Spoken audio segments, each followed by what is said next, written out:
Hi guys, simple circumstances here where we have a website very classical with a wrapper and a page and a footer. When the footer got upside of the content and everything got mismatched here.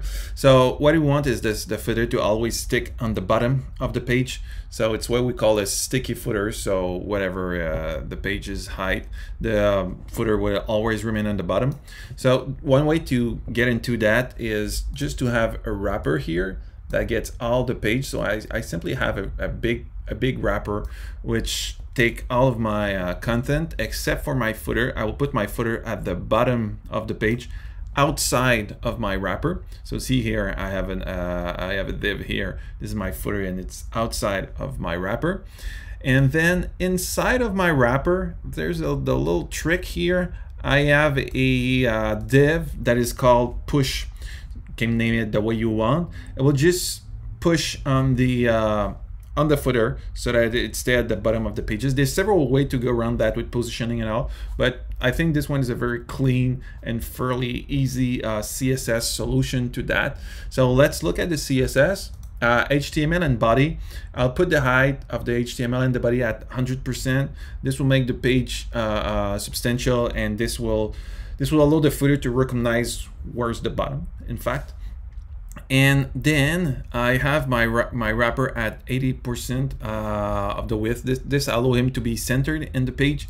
And then minimum height at 100%. This is the important thing here. So my wrapper takes 100% of the page.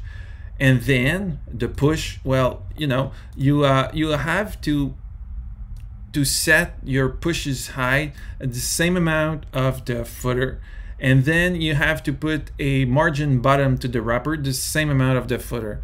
This way really everything is equal and the footer always remain at the bottom. So say you want a lighter footer, you just adjust here at 200% and you adjust here at 200% and you adjust here at 200%.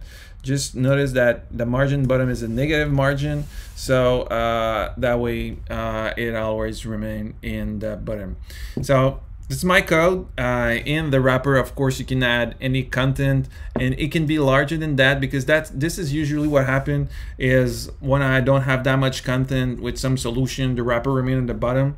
But as soon as I have more content, the footer gets up, and we can see here that there is no problemo Giorgio. The footer is always on the bottom, whether there is not a lot of content or whether there is a lot of content. So this was my footer sticky footer code. There's another way that I like better is with the grid, a CSS grid, which is very clean and very good. But hey, you know, this is one also good way to do the sticker footer.